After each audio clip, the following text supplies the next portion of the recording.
لیکن اس کے باوجود انہوں نے، میں محسوس کرتا ہوں، ہماری نئی زندگی کو یا نئے تقاضوں کو بالکل نظر انداز نہیں کیا. اس کے ڈھنڈورے کو اور اس کے نقارے کو ضرور برا بھلا کہا ہے. وہ غیر ارادی طور پر آیا تھا. خود جو، جیسا میں نے عرض کیا، کل جو میں دیکھ رہا تھا ان کا دباچہ، اس میں نظریے وظریے کے کا مذاق وذاق تو خاصا بڑا اڑو لیا ہے کہ وہ فلسفہ اور نظریہ اور یہ اور وہ کچھ نہیں ہے. لیکن بعد میں وہ ساری باتیں اس میں آ بھی گئی ہیں تھوڑی بہت دوسرے انداز سے. تو یہ ان کا طریقہ ہے کہ پبلسٹی یا پروپیگنڈے کے طور پر کوئی چیزیں نہ کہی جائیں. اب یہ طریقہ تھا، اور اس کا چونکہ رشتہ ایک کلچر سے ملا ہوا تھا.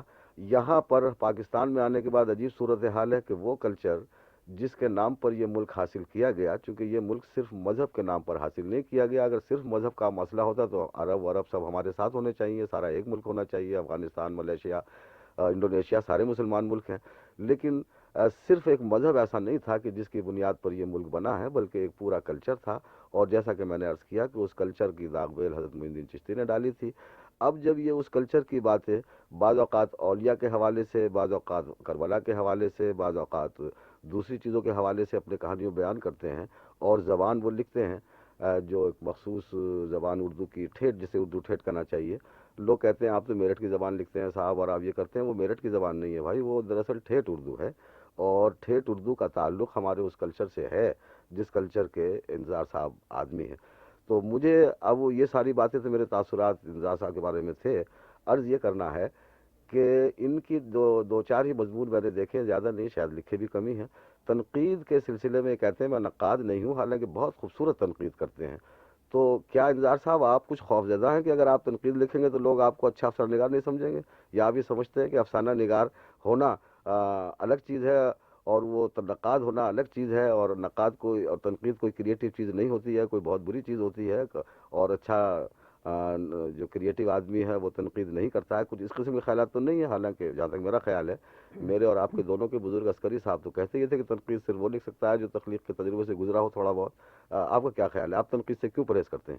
نہیں، احمد حمدانی صاحب، میرا خیال یہ ہے، میں غالب کا ایک مصرع ہے نا کہ جی، جو ذرہ جس جگہ ہے وہیں آفتاب ہے. آفتاب ہے. جی تو یہ ذرہ جو آپ کے سامنے اس وقت بیٹھا ہے، جی تو افسانہ نگاری جی کے بل پر آپ کے سامنے آیا ہے. ہوں، تو میں سمجھتا ہوں کہ میرا جو مقام ہے، میری جو جگہ، چھوٹی موٹی جگہ ہے، جی وہ اسی افسانے کی دنیا میں ہے، اور یہی میرا اظہار کا ذریعہ ہے. ہاں، اب وقتاً فوقتاً ایسے موقع پہ پیش آتے ہیں جبکہ مجھے ادب کے بارے میں یا افسانے کے بارے میں اظہار خیال کرنا پڑتا ہے. ہر لکھنے والے کو جی اس سے سوال کبھی کیے جاتے ہیں، کبھی انٹرویو ہوتا جی ہے، جی جی کبھی کچھ کسی موضوع پر اسے لکھنا پڑتا ہے. جی، وہ لکھ تو دیتے ہیں میں آپ. بھی وقتاً فوقتاً لکھتا ہوں. تو اس کا مطلب یہ نہیں ہے کہ میں کوئی باقاعدہ نقاد کا مقام رکھتا ہوں. نہیں، مطلب اب یہ کہ یہ آپ ہے کہ نقاد اور میں، تخلیق کار کو الگ الگ سمجھتے ہیں کیا؟ نہیں، تخلیق کار الگ بھی ہوتا ہے، اور ایسا بھی ہو سکتا ہے کہ ایک لکھنے والا جو تخلیقی کام کر رہا ہے جی وہ نقاد بھی اپنی جگہ پر ہو.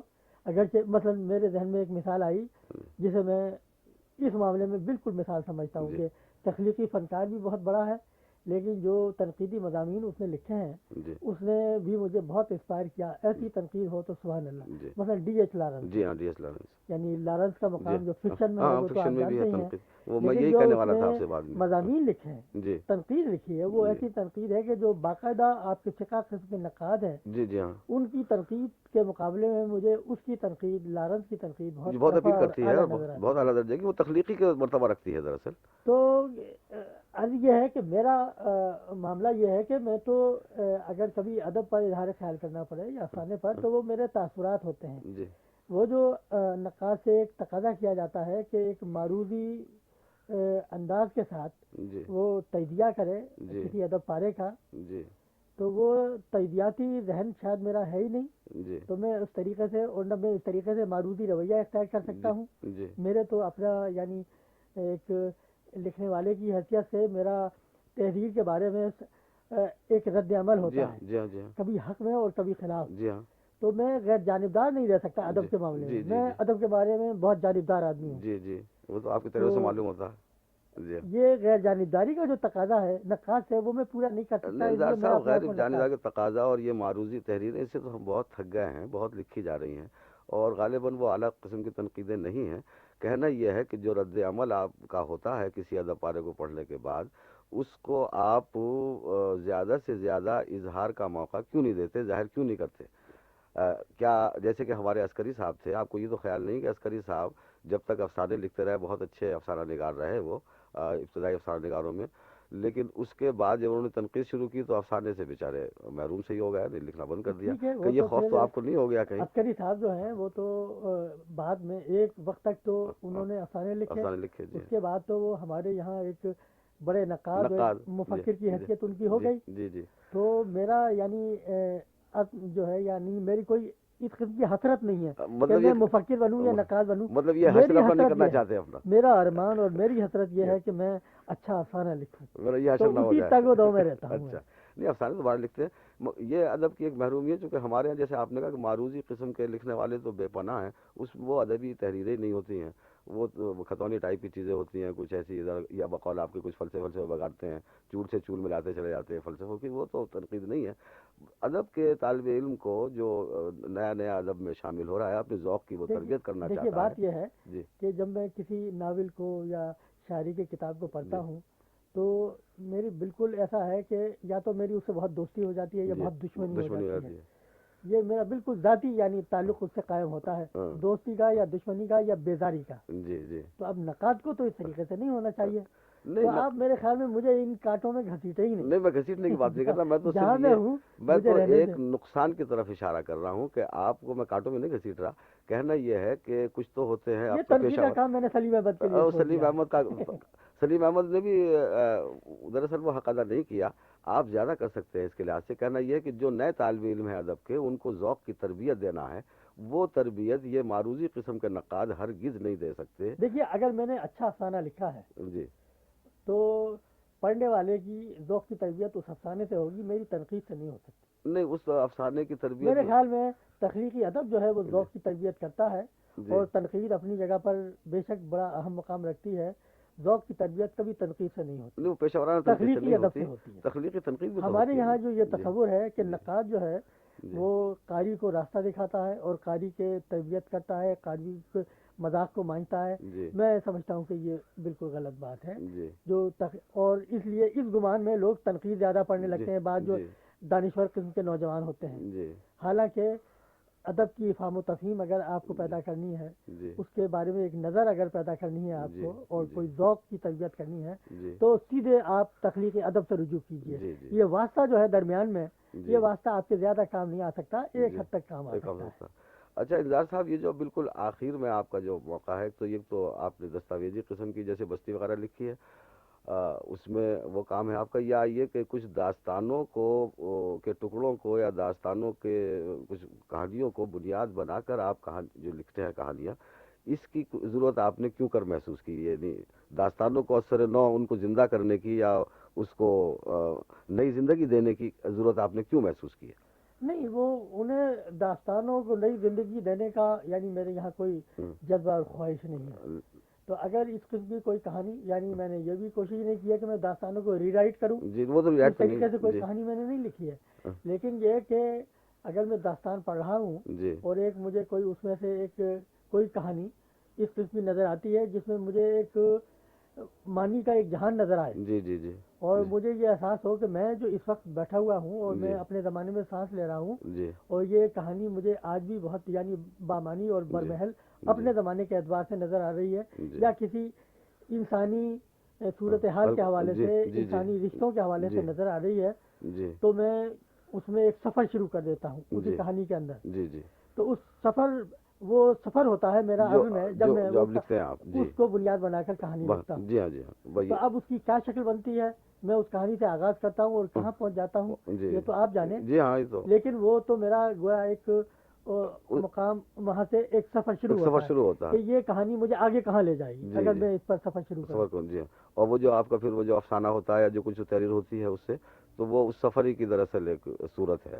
جی آپ کی ہسٹری صورت ہے اس کی. یا یہ بھی ہوا ہے داستانے پڑھتے ہوئے نہیں، کبھی صوفیہ کے کوئی ملفوظات پر پڑھ رہا ہوں، جی ہاں جی ہاں کبھی کلام پاک کو پڑھتے ہوئے مجھے احساس ہوا کہ یہ آیت جو ہے یہ مجھ سے کیا کہتی ہے. جی ہاں. اور پھر میں نے اس آیت کے حوالے سے ایک سفر شروع کیا، تو وہ کہانی بن گئی. ہاں، مثلاً آخری آدمی میں آخری نے آدمی. جی اسی ہاں طریقے جی سے ہاں جی افسانہ لکھا تھا. جی ہاں جی ہاں. تو یہ جو لوگ آپ کو کہتے ہیں کہ آپ علامتی کہانی لکھتے ہیں، اور میرا جیسا یہ خیال تھا کہ یہ علامتی اس معنی کر نہیں ہے جس معنی کر آج کل کے لوگ علامتی کہانی لکھ رہے ہیں، تو بلکہ ان کا تعلق صوفیہ سے اور اولیاء سے ہے. آپ کا کیا خیال ہے؟ کیا آپ کی علامت نگاری کو جو لوگ علامت نگاری ماڈرن سینس میں لیتے ہیں وہ درست ہے؟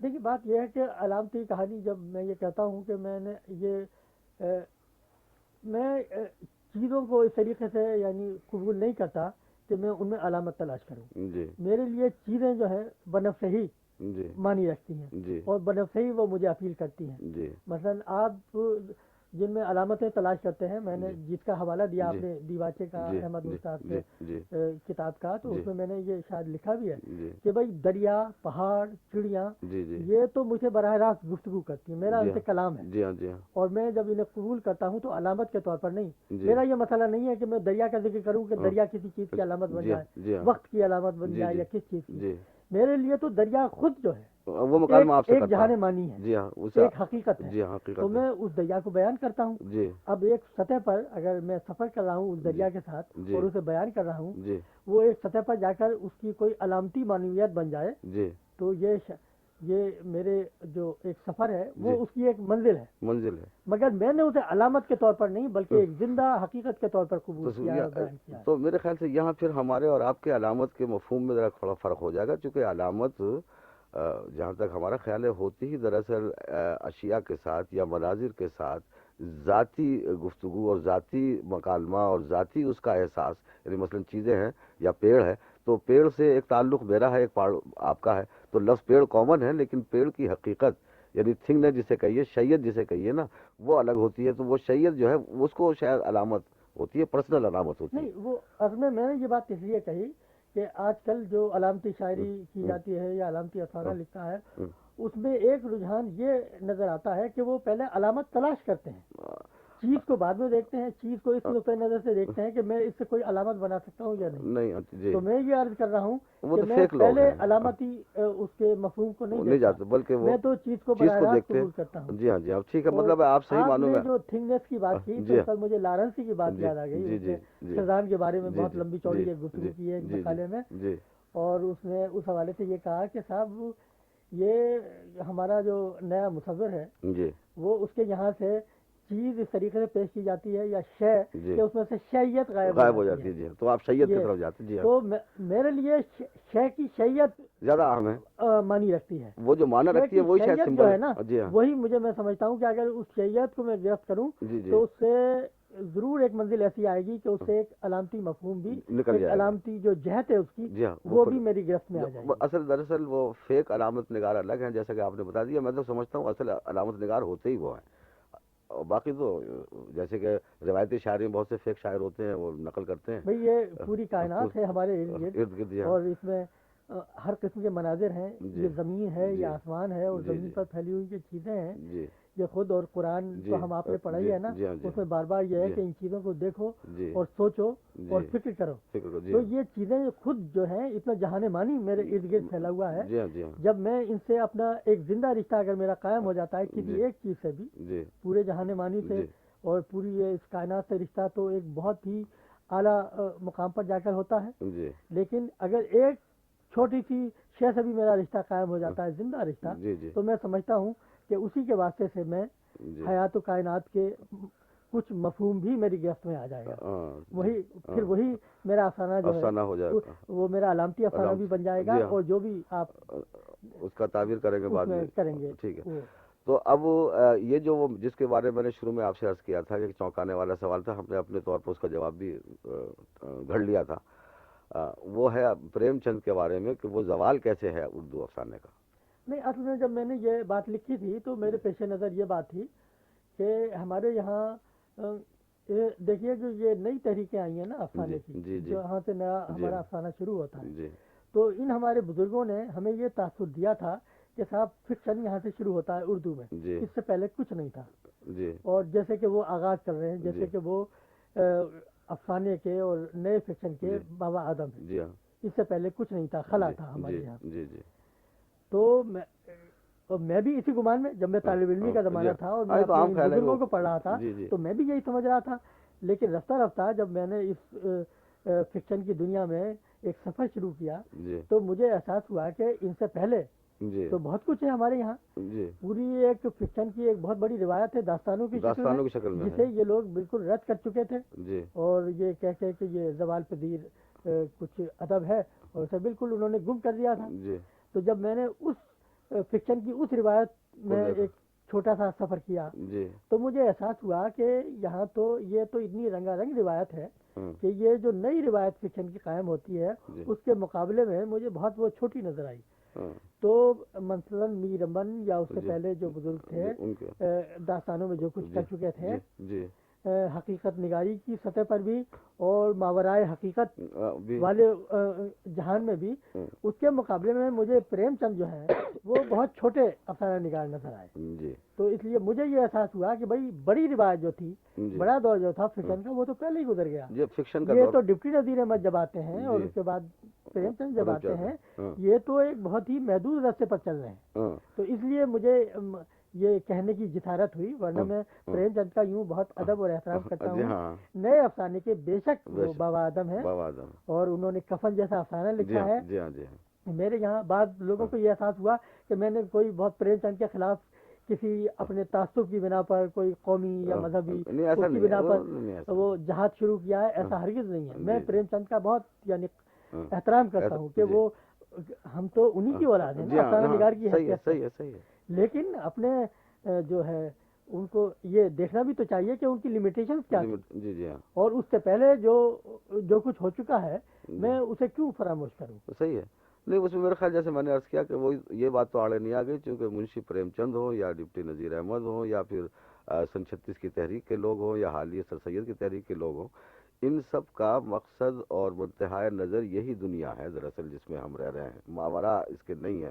وہ اگر ماورا ہے تو وہ ایسے ہی وہ ضمنی اور ذیلی سی چیز ہے، اصل مقصد ہے اس دنیا کی ترقی، اس دنیا کی خوشحالی، اس دنیا کے مسائل اور ان کا حل تلاش کرنا، اور اپنے اس دنیا کے مسائل کا احساس اور شعور بیدار کرنا لوگوں میں، تو یہ مقصد دیکھیے تھا۔ یہیں سے فرق پیدا ہوا نا، جی ہاں پرانے ادب میں اور نئے ادب میں، یہی کہ یہ جو نیا ادب آیا جی اور بالخصوص افسانہ اور ناول جو شروع جی ہوا، جی تو اس میں حقیقت کا تصور بدل گیا۔ جی ہاں تو یہ تصور، حقیقت کا تصور داستانوں میں اور ہے، ہاں یہاں جی اور ہاں ہے۔ جی ہاں جی ہاں تو یہی جیسا کہ آپ نے میں نے فرمایا، کہا کہ تو یہ جو ہمارے بزرگ تھے، پریم چند ہوں یا ڈپٹی نذیر احمد یا ہوں، کوئی ہوں، ان کا تصور یہ تھا کہ یہ خارجی سطح پر جو کچھ نظر آ رہا ہے جی ہاں یہ یہی پوری حقیقت، حقیقت ہے۔ جی ہاں یہی یہ فرق تھا، ہمارے ارد گرد جو معاشی مسائل ہیں ہاں یا سماجی مسائل جی ہیں جی جی یا سیاسی مسائل ہیں، جی جی یہی سب کچھ ہے، انسانی کائنات ہے، جی یہی ہاں انسان کے مسائل ہیں، جی ہاں اس سے آگے کوئی مسئلہ نہیں ہے۔ مسئلہ نہیں یہ خارجی دنیا پوری دنیا ہے، ہے، جی ہاں یہی پوری حقیقت جی ہے۔ ہاں جی ہاں، اور لیکن داستانوں میں تو داستانوں میں یہ بات تصور نہیں تھی، جو ہے داستانوں میں یہ نہیں حقیقت کا، تھی، وہ دوسرا کہیں تصور اس سے ہے، ماورائی کا تصور ایک ہے، ایسے کہ بھائی جی یہ حقیقت بھی ہے اپنی جگہ پر، یہ کائنات بھی ہے، اور ایسی اشیاء بھی ہیں اور ایسے یعنی حقیقتیں بھی ہیں جو ہماری نظروں سے اوجھل ہیں، جی ہاں جی جو ہاں ہماری گرفت میں ہاں، نہیں آ مطلب رہی۔ یہ بھی قائم بالحق ہے، لیکن حق جو ہے وہ ہمارا ماورائے عقل ہے، تو یہ جو حقیقت کا جی تصور جو ہے دورہ تیرا جی یعنی تیرا ہاں تصور جو جی ہے ہاں جی حقیقت کا، اس نے داستان میں اور اس فکشن میں ایک ایسی تہیں پیدا کی، جی ہاں معنی کی تہیں نظر آتی ہیں۔ جی ہاں جب آپ کی حقیقت کے تصور میں کوئی تہ نہیں ہے، جی یکتہی کائنات ہے جی آپ کی، جی تو آپ کا افسانہ بھی یکتہی جب تک ہوگا نا۔ ہوگا، جی ہاں جی ہاں جی وہ کائنات جس میں کہ داستان گو سانس لے رہا تھا، وہ اس کائنات کی تہیں بہت ہیں، جی ہاں جی ہاں جی تو اس لیے وہ جب داستان بیان کرتا ہے تو اس میں بھی آپ کو تہیں نظر جی آتی ہاں، ہیں۔ تو وہ جو میں نے اپنی طرف سے جواب گھڑا تھا وہ تقریباً ٹھیک ہی تھا، کیونکہ آپ کا تعلق جس تصور حقیقت سے تھا یا جس کلچر سے تھا، وہ دراصل آڑے آیا کہ یہ جو حقیقت کا ایک ناقص تصور بقول آپ کے یا آپ کے خیال میں جو ناقص تصور ہے کہ یہ ناقص تصور ہے کہ یہ دنیا ہی کل دنیا ہے، تو اس لیے آپ نے اس کو قبول نہیں کیا، اس کو پسند نہیں کیا۔ ویسے آرٹسٹ کی حیثیت سے، افسانہ نگار سے آپ اس کا احترام کرتے ہیں کہ وہ جی ایک بالکل، بہت یعنی نیا افسانہ کا جہاں بابا تک آدم ان ہے کے ہی۔ کرافٹ جی کا تعلق ہے، جی ہاں اور جب کہانی اچھی بناتے ہیں پریم جی چند جی تو احترام پیدا جی ہوتا ہے، ان کے لیے داد دیتے ہیں ہم۔ جی ان کا ناول ہے، ان جی کے ہاں ایک دو چند ایک افسانے ایسے جی ہیں۔ جی جی اچھا انذار صاحب، یہ جو آپ کھوئے وہ کی تلاش بہت دن سے کر رہے ہیں اور عمر گزر گئی کرتے ہوئے، تو کچھ آگے آنے والوں سے کوئی دلچسپی آپ کو نہیں ہے کیا؟ نہیں، جب میں پیچھے سفر کرتا ہوں جی تو مجھے یہ احساس ہوتا ہے کہ میں آگے کا سفر کر رہا ہوں۔ میں جتنا پیچھے جاتا ہوں اتنا ہی آگے پہنچتا ہوں. یہ کہ پیچھے جانے میں آگے جانے کا جو تصور ہے یہ میرے کبھی گلے سے نیچے اترتا نہیں. یہ مجھے آپ سمجھانے کی کوشش کریں کہ یہ کیسے ہے. دیکھیے سمجھانے کا معاملہ یہ ہے کہ میں تو خود سمجھنے کی کوشش کر رہا ہوں. اگر میں سمجھتا ہوتا نا یہ ساری پوری یعنی صورتحال کو تو جی پھر میں افسانہ کیوں لکھتا. جی جب ہم نے سمجھ لیا ایک بات کو تو ٹھیک ہے وہ تو بات اپنی جگہ پر طے نہیں ہو دیکھیے گئی. ایک یہ جیسے جو سارا سفر ہے اور یہ تگ و دو ہے میری پریشانی جی کہ ایک افسانہ لکھتا ہوں پھر مطمئن نہیں ہوتا پھر افسانہ لکھتا ہوں. جی تو اس کا مطلب یہ ہے کہ میں ایک جو صورتحال ہے جو جی ہے جس کی طرح میں اسے خود سمجھنے کی کوشش کر رہا ہوں. نظار صاحب دیکھیے مثلاً ایک یہ صورت ہے کہ ماضی کا ریورنس یا اس کا احترام ایک چیز ہوتی ہے اور ماضی کو پوجنا اور اس کی بات کرنا ایک چیز ہوتی ہے. تو بغیر ماضی کے احترام کے تو کسی مستقبل کی یا حال کی کوئی صورت بنتی نہیں ہے. احترام اپنی جگہ ہے لیکن یہ احترام اگر پرستش اور عبادت بن جائے یا بالکل ایک اسیر کر لے کسی کو ماضی تو وہ بات میرے خیال سے زندگی کے تقاضوں کے اور انسان کی فطرت کے شاید منافی معلوم ہوتی ہے. نہیں دیکھیے احمد حمدانی صاحب یہ ماضی کا احترام کیا ہوتا ہے یہ بات میری سمجھ میں نہیں آتی. جی کہ ماضی کا احترام یہ ہے کہ میں ماضی کو یعنی جزدان میں لپیٹ کر اس میں رکھ دوں طاق میں رکھ نہیں دوں نہیں یہ یہ تو نہیں ماضی کا احترام ہے. نہ نہیں ہوا. دیکھیے ماضی کا احترام اس صورت سے میں کہہ رہا ہوں جیسے کہ کنٹینیوٹی آف ہسٹری ایک تسلسل ہے تاریخ کا کہ وہ میں جو کچھ اس وقت بیٹھا ہوں یہ میں کوئی خلا سے پیدا نہیں ہو گیا ہوں بلکہ ماضی میں بہت سے انسانوں کے تجربے اور مشاہدے اور شعور اور کوششوں کے بعد میرا ذہن اور میری عقل اس لائق ہوئی ہے کہ میں اب یہ باتیں کر رہا ہوں یا میں اس صورت میں موجود ہوں. ایک زمانے میں پتے باندھے جنگلوں میں گھومتا تھا تو پتے باندھے ہوئے جنگلوں میں گھومنے والوں کو میں حقارت سے نہیں دیکھتا بلکہ ان کی ان کوششوں کو اور ان مساعی کا میں احترام کرتا ہوں جنہوں نے مجھے آگے بڑھنے میں یہاں پہنچانے میں مدد کی. تو اس کو حقارت سے دیکھنا یا اس کو کنڈم کرنا جو بہت سے جدیدیوں کا ایک طریقہ بن گیا ہے وہ تو غلط ہے. لیکن یہ احساس ہونا کہ ہم جو کچھ بھی ہیں اس میں ماضی شامل ہے اور ماضی کی وجہ سے ہیں اور یہ ہم کہیں الگ سے نہیں ہے چونکہ تاریخ ایک تسلسل کا نام ہے اس میں کوئی خلا یا گیپ نہیں ہوتا. تو یہ تو ہوا ریورنس ماضی کا کہ میں احسان مند ہوں کہ میری یہ صورتحال ماضی کی دین ہے اور اس لیے اس کا ایک مقام ہے اس کی میں عزت کرتا ہوں. اس میں ہمارے مذاہب بھی ہیں ہماری اور چیزیں بھی ہیں وہ سب آتی ہیں وہ سب محترم ہیں.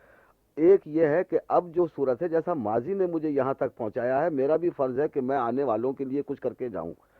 تو یہ تصور میں پوچھنا چاہتا تھا آپ کے یہاں یہ مجھے ذرا کم ملتا ہے. تو دیکھیے بات یہ ہے کہ جیسا آپ نے تو خود بہت وضاحت کر دی ہے کہ یہ ماضی جو ہے ہمارے حال سے الگ تو نہیں ہے. الگ تو نہیں ہے. میں جو اس وقت بیٹھا ہوں یہاں جی اور میں جو کچھ سوچ رہا ہوں تو میں سمجھتا ہوں کہ جتنا میں یہاں بیٹھا ہوں جی اتنا ہی میں گوتم بدھ کے زمانے میں ہاں بیٹھا جی ہوں. ہاں جی ہاں تو جو ایک میرے پیچھے جو ایک تاریخ ہے پوری تاریخ جی ہاں تو میں اس سے الگ تو نہیں الگ ہوں. نہیں میں ہے. اسی کا ایک جو ایک تسلسل چلا رہا ہے جی اسی میں سے جو ایک بلبلا ہے وہ جی میں ہوں.